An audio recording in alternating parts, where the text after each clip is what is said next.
This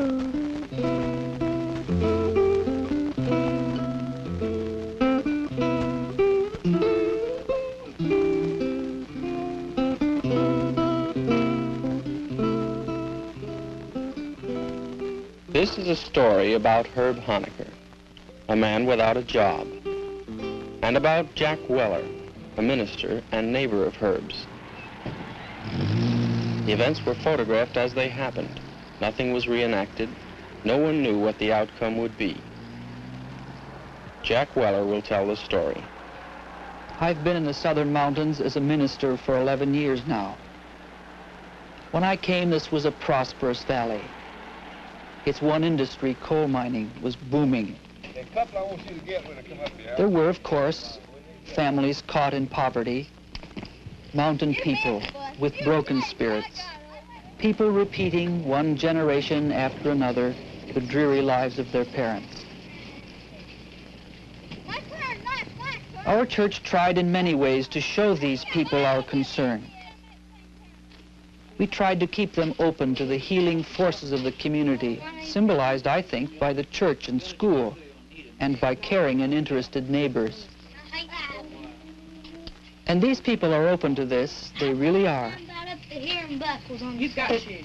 Well, I want them boots. I mean, do you want some sneakers like those, you know, or would you like some regular shoes? I want some major boots. Oh, you don't? Oh. The other girl at school, she wears leggings. Strangely enough, poverty like this is increasing, in spite of the fact that the coal industry still produces as much as ever. For those who work, the pay is good, but machines are replacing men. Now, 150,000 miners produce as much as 700,000 once did. That means 550,000 men thrown out of work.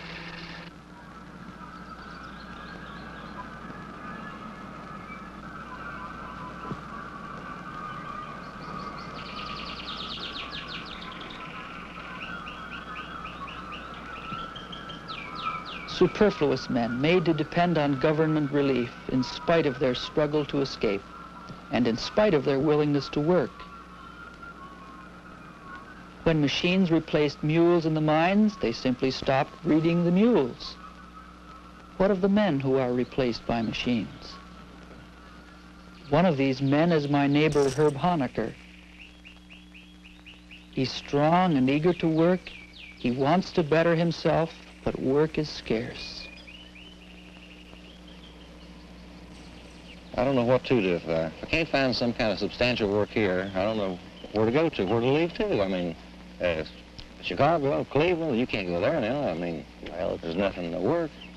It's hard to get there. Hard to get there, too, yeah. The deal just stop and leave and you can't do it, can you? Not hardly.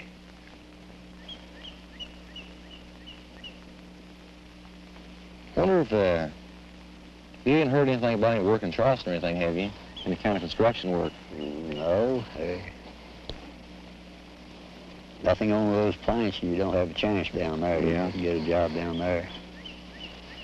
I heard something about a blacktopping job on Route 119, but I don't know where, you know, union or where it has to be skilled or what. Well, that's all done with contractors, and they bring their own labor in with them. Usually they do. Most of the time. Mm-hmm. Might be a sewer job down there. They're digging some sewers, I think. They use miners for that. There wouldn't be a sewer miner then, huh? Be a sewer miner instead of a coal miner.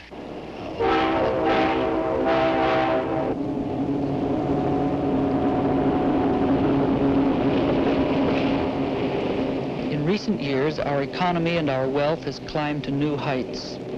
Yet we condemn 1 out of every 18 men to look for a job that is not there. Herb's one skill, to dig and load 15 or 20 tons of coal a day, is obsolete. One of the few jobs open to him is in a punch mine or dog hole. These are mines cut into coal seams which are so small that the automated mines find them unprofitable to work.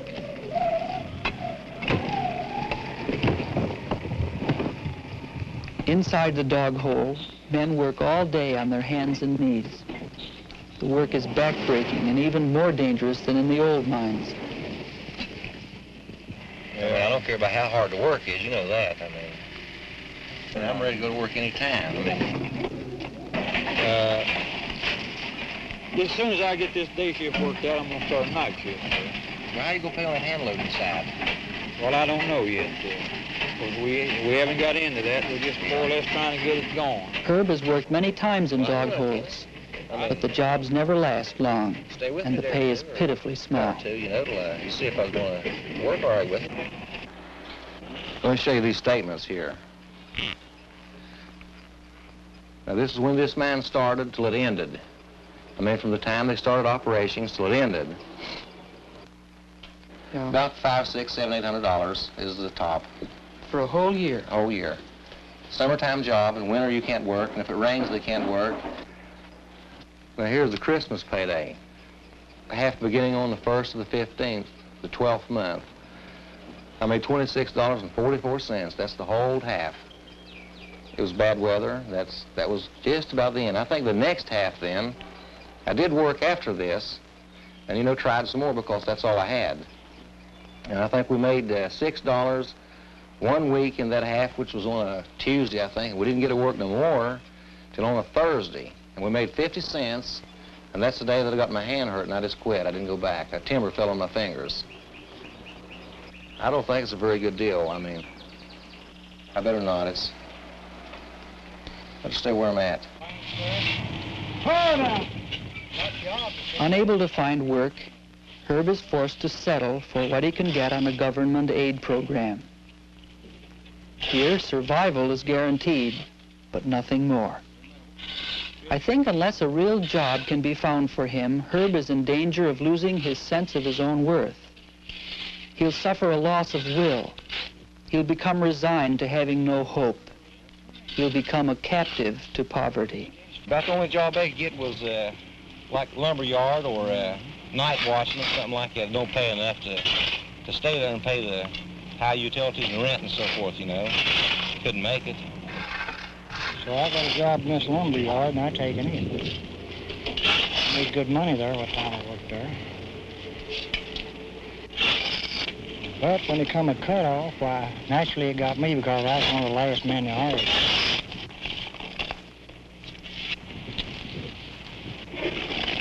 And after a man gets up past 50 years old, he's just about done. Don't nobody hire you. There's so much land that's laying here in West Virginia the title, and you won't let a man tend it.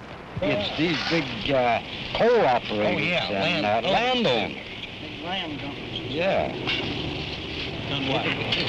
We'll give it to the people instead of this. Give them land enough to farm on, anywhere from 5 to 10, 15 acres, and money enough to live off of a year. Told them to make it, there'd have been a whole lot of people on them. Give them money enough and land enough to live off of 1 year.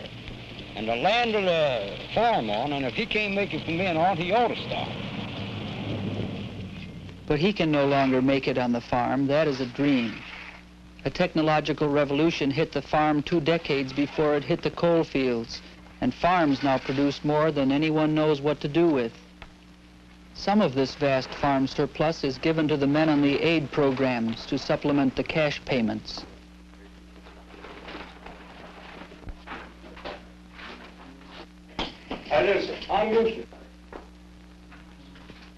Herb told me that the first few times he got these commodities, he was so embarrassed he didn't take them out of his car until after dark. You ain't got mine ready, have you? I ain't got yours ready, no. There's yours.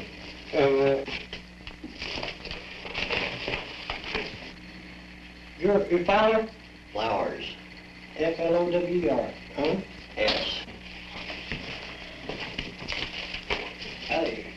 What's your? Huh? F-L-O-W-E-R-S. Flowers, you know, like the F-O-W-L-E-R. No, Albert Fowler? No. Albert Flowers. You had it that way the last time. I mean, I don't know how you got it that way. Charles Fowler? No. Well, I tell you, you just ain't got no. Well, you had him right here. Huh? You had him right here. I was following F-O-W-L-E-R. Yeah, F-O-W-E-R-S. Ain't no S to it. No. Well, just put one on. Huh? Just put an S on it, you'll have it. No, I can't do it. I ain't gonna do that. I'm gonna have to go out there and check your stuff. I think I got you there.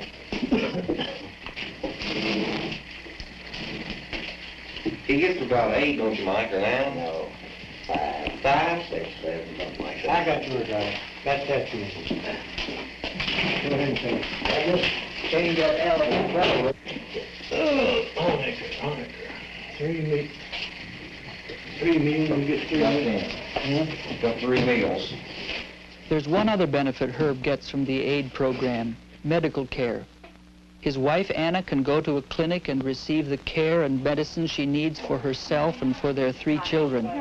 Yes, ma'am. I'd like to get some medicine for Kathy, you know, that has some rheumatic fever. She's out.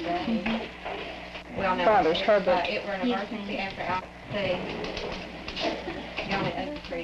This is very important to Herb, for Anna has been sick often, and one of the children needs treatment for a rheumatic heart. This good medical care, unfortunately, is a mixed blessing. It binds Herb to the aid program, because there are few jobs that Herb could ever hope to get which would pay enough to let him afford this kind of care.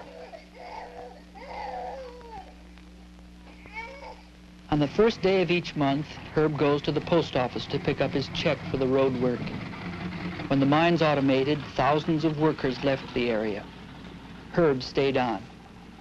The ties of place, of neighbor, and of kin, more binding in these hills than in other parts of the country, kept Herb here, in the security of the surroundings he has always known. How much, Kinder? Good morning. Kids up there? Yeah, me and 7. Any milk for me? Yes, they are. Check day. Well, I thank you. You're in welcome. Come back to see you. I will. You and Reuben come down. Well, we've been able to come down, Herbie, for a long time, but seemed like we can't get started. Mhm. Our car's in the garage now. Yeah, mine just about quit too. Yeah. Well, I'll see. Okay, Herbie.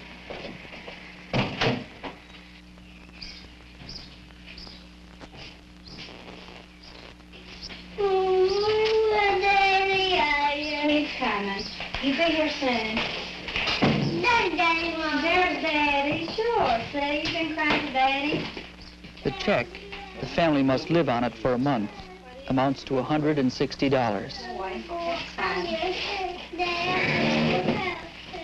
Well, get a piece of paper and we'll, You want Mommy a pencil? Okay. Well, we got the rent, that's for sure. Yeah. Well, how much will Mr. Barrett Well, store groceries? we got him about $60 on that.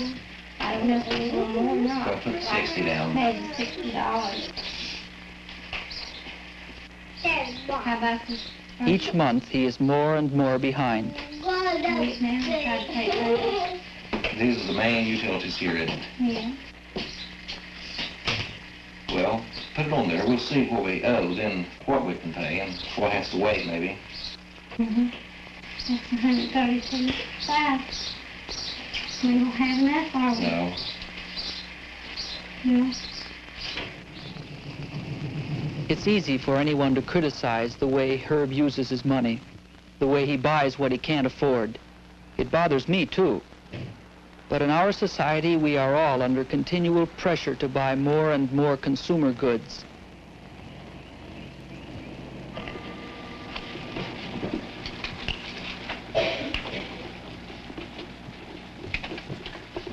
The dull life that lack of money forces on him would be even duller without his TV set.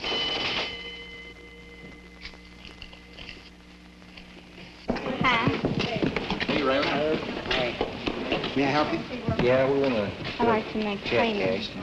Okay. Here's the check. He's already signed it. All right. Bringing it down any? Yeah, a little bit, yes. A little bit? Uh-huh.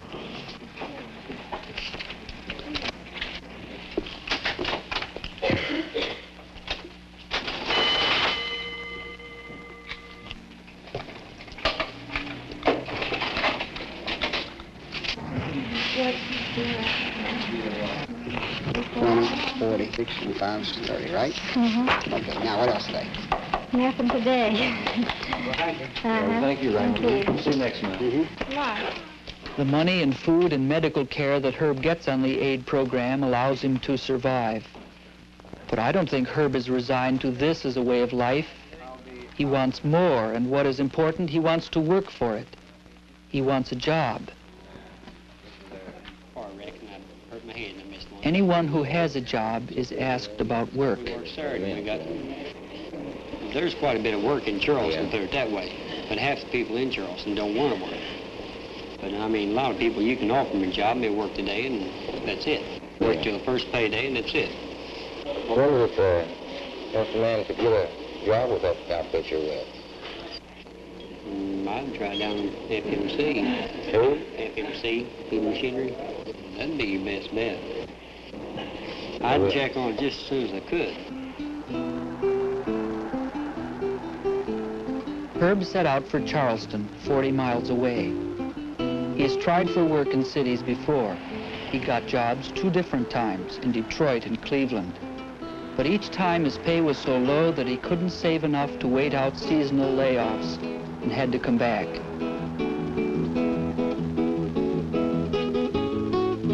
Charleston is a booming city with large chemical and glass industries. There are jobs here for the skilled and educated.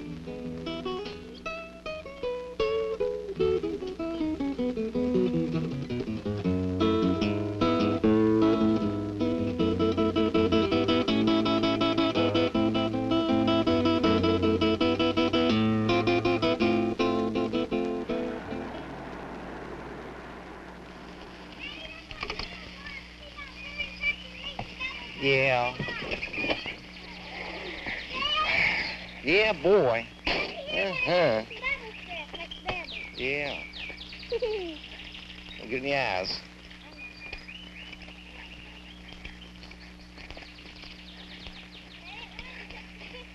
Yeah. What do you got, buddy? A tractor?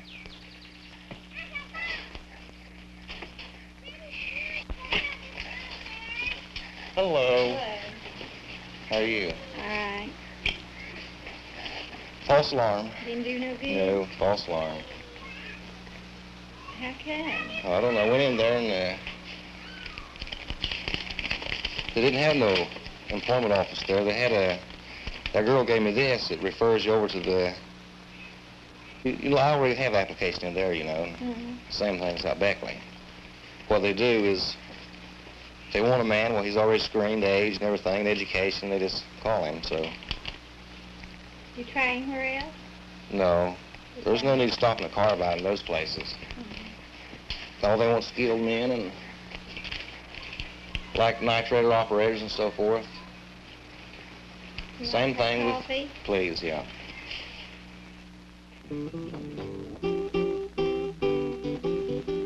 I find it heartbreaking to see Herb, 33, unable to find any kind of a job, cast on the industrial scrap heap. If Herb doesn't find something soon, I think he'll give up and become a captive to poverty, joining those who are reduced to a life without opportunity.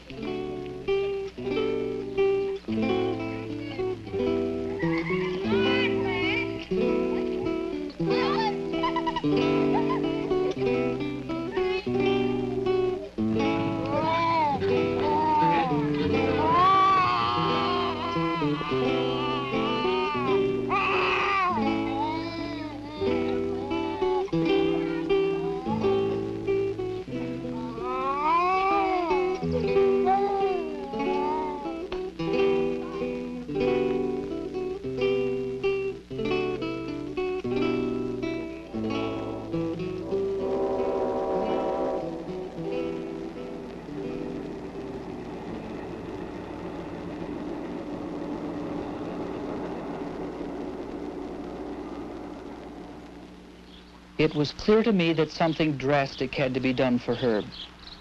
Perhaps through the church we could relocate him.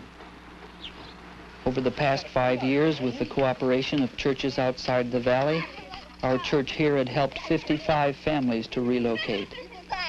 I wondered if the extra help that the church could offer Herb would encourage him to try again, even though he'd failed both times when he'd tried it on his own. Oh, the church, simply what it will do is have you come up there, Herb, first by yourself, and Ann and the children will stay here. And you'll live with one of the families there, and they'll help you find a job.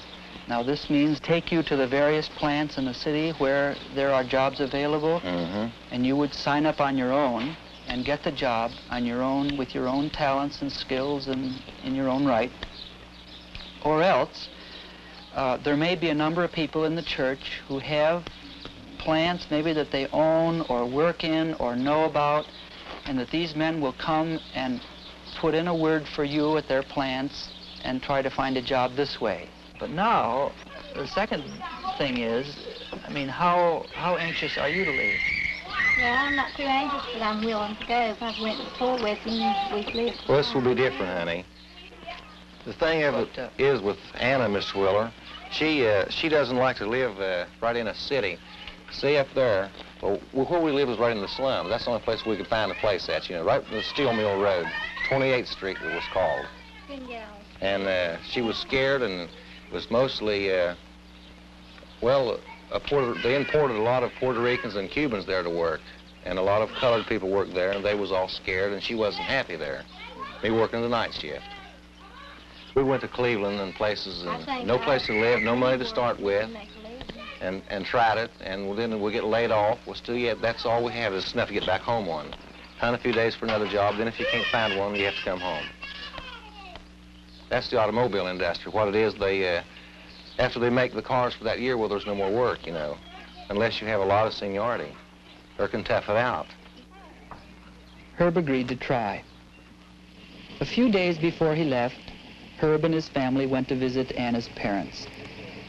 Their house is far back in the hills in an abandoned coal camp.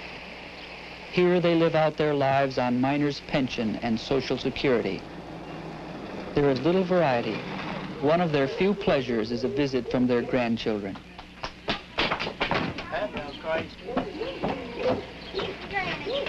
Come on, Frank. Don't run too much of what fall down. Yeah. I did.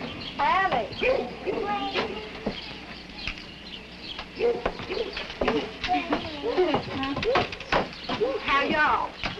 Come in. Have a seat. It's warm, ain't it? Sit a little still. Yeah. What? You better say Granny, you're going to leave. Granny won't get to see you no more for a long 45 years.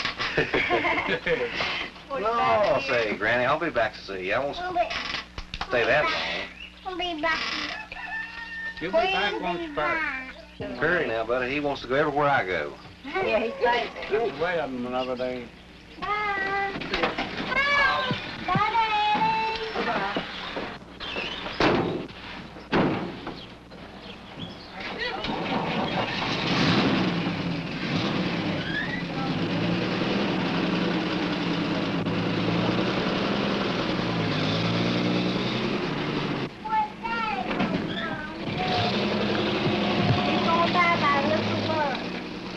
As I took Herb to the bus, I was not as sure of his chances as I was of the others we had relocated.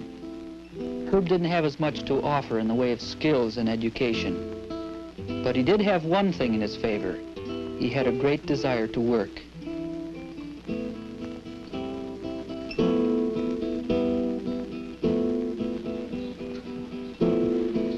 The tragedy is that there are fewer and fewer jobs available anywhere for men like Herb. Even if relocation does provide an answer for him and his family, it does not create any new jobs. It does not cope with the problems created by the explosion of young people into the already overcrowded job market. These young people join the workforce at the rate of 250,000 a year, just when automation is closing out 30,000 jobs a week.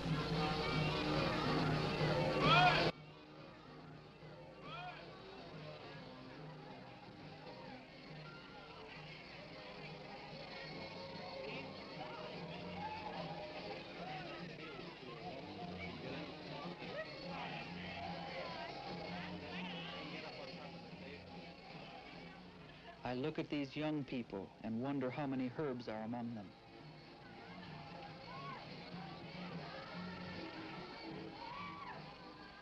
Our changing industry, which makes possible the affluence in much of our society, needs fewer and fewer of the untrained and unskilled. Yet so many of these young people will not even graduate from high school, and few of those who do graduate will be able to afford further study or job training. Some of these boys and girls at 15 and 16 years of age are already captive.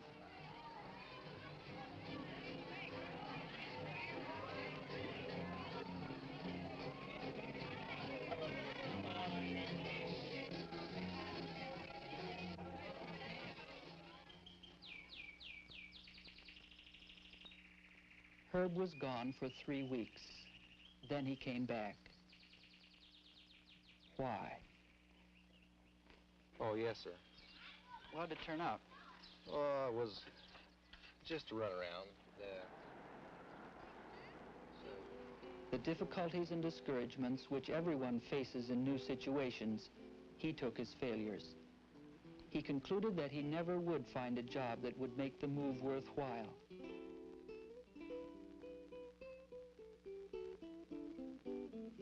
When a man has been hurt so often, he is afraid to put himself in a position to be hurt again.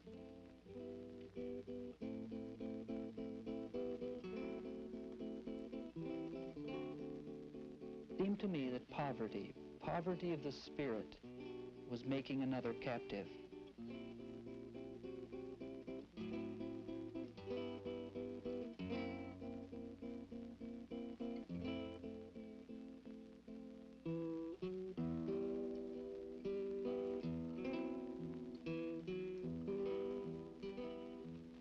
I wish Herb had succeeded, but in his failure, he represents the hidden millions who are bypassed by our affluent society, unwanted and unneeded. I don't know what I can do for him now, but I do know that we can't sit idly by and permit this human tragedy to continue.